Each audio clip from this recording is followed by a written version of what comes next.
Meet Jake. Jake just got a raise, $75,000 a year, first real adult money.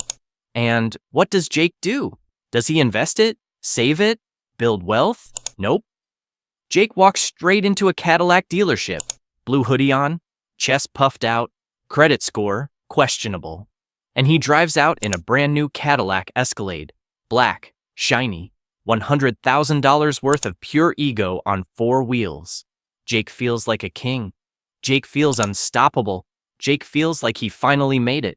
Now meet Sarah. Same raise, same day, same $75,000 salary. Sarah walks into a Toyota dealership. Black hoodie on, calculator in hand, zero drama. She buys a Toyota RAV4 for $32,000. Her friends laugh at her. Jake posts his Cadillac on Instagram, gets 200 likes. Feels amazing.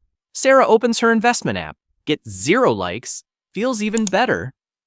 10 years later, Jake is still paying off his Cadillac. Sarah just hit $354,000 in her investment account. This is the story of the most expensive flex in American history.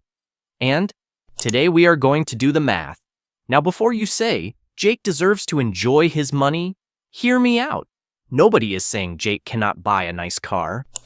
But here is what nobody told Jake when he walked into that dealership.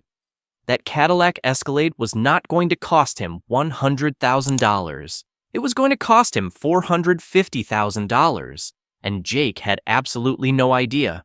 Here is how it happened. Jake had no cash. Jake had a dream. Jake had a credit score of 680. So the dealership gave him the full package. 0 down, 6-year loan, 8% interest, monthly payment, $1,847 every single month. Jake signed the papers in 11 minutes. He did not read a single line. He was too busy imagining himself pulling up to Chipotle in a Cadillac. Meanwhile, Sarah paid $32,000 cash for her RAV4. No loan, no interest, no drama. Monthly car cost, $0. Jake's monthly car cost, $1,847.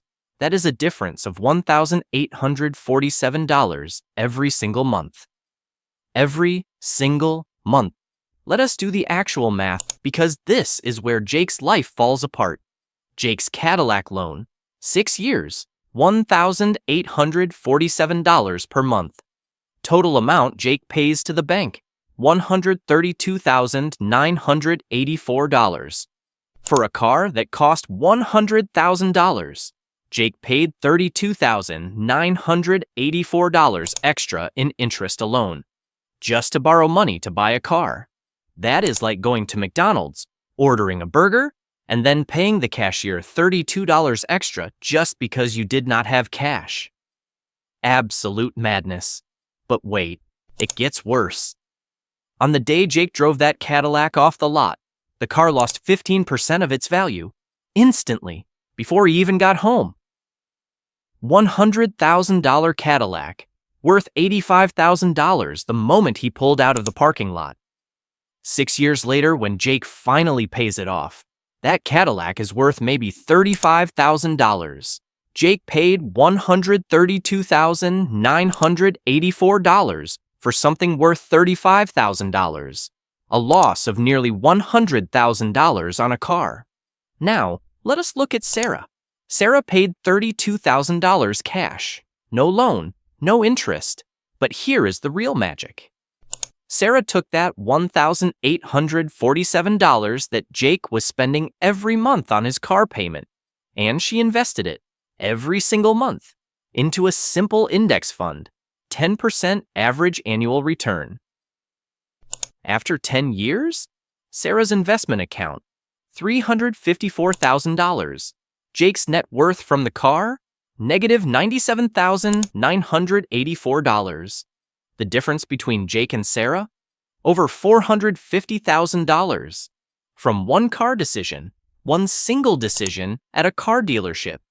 Jake basically handed $450,000 to the Cadillac dealership and said, "Here, take it. I just really wanted heated seats." Now, here is the deeper thing nobody talks about. Jake did not buy a car. Jake bought a feeling. And that feeling has a very specific name in psychology. It is called status signaling. Humans are wired to show off to other humans. It is in our DNA. When we get money, our brain immediately says, "Now show everyone you have money." And car companies know this better than anyone. That is why Cadillac does not sell cars. Cadillac sells identity. They sell the feeling of being successful, being respected, being seen. And Jake, like millions of Americans, paid $132,984 for that feeling. But here is the cruel joke. The people Jake was trying to impress? They were too busy worrying about their own car payments to notice Jake's Cadillac. Classic. Now Sarah understood something that took Jake 10 years to figure out. Rich people do not buy cars to look rich. Poor people buy cars to look rich. Rich people buy assets, not liabilities. A car is a liability. The moment you drive it off the lot, it starts costing you money every single day.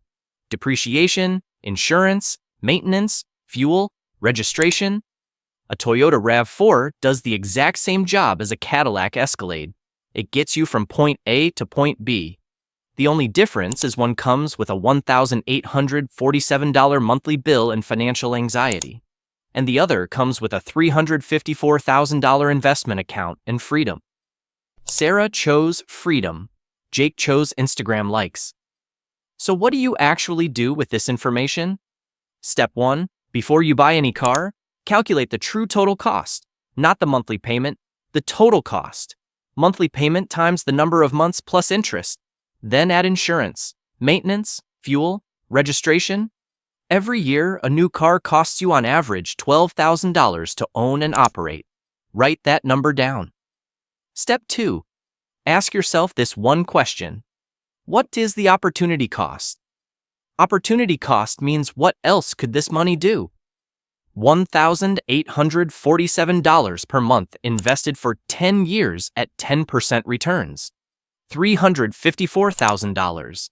That is the real price of the Cadillac. Not $100,000. Not $132,984. $354,000 worth of future wealth gone. Step 3. Buy the car your wallet can afford, not the car your ego wants. A car should cost no more than 10 to 15% of your annual income. Jake makes $75,000 a year. His car budget, $7,500 to $11,000, not $100,000. The rule is simple. If buying the car makes you nervous about your bank account, you cannot afford it. If buying the car requires a 6-year loan, you cannot afford it. If buying the car means you skip investing that month, you definitely cannot afford it. 10 years later, Jake is 35, still driving his Cadillac. Finally paid off last year. He is proud of it.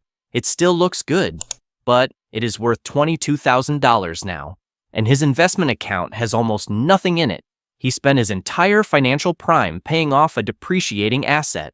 Sarah is 35. Her RAV4 has 110,000 miles on it. She opens her investment account. $354,000. She smiles. Then she goes and buys a new Toyota RAV4. Because Sarah is not trying to impress anyone. Sarah is trying to retire early. The Cadillac trap is not about the car. It is about the trade-off you never saw coming.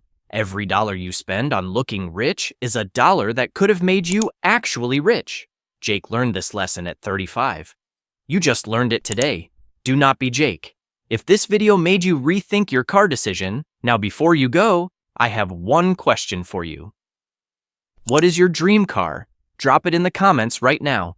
Cadillac, Range Rover, BMW, Tesla, Ford F-150? Whatever car gets the most comments, I am making a full video on it next. So if you want to see your dream car featured, comment it below right now. Let us see which car wins. See you in the comments. Share it with someone who needs to see it. And if you want to know the next financial trap quietly draining Americans dry, that video is right here. See you there.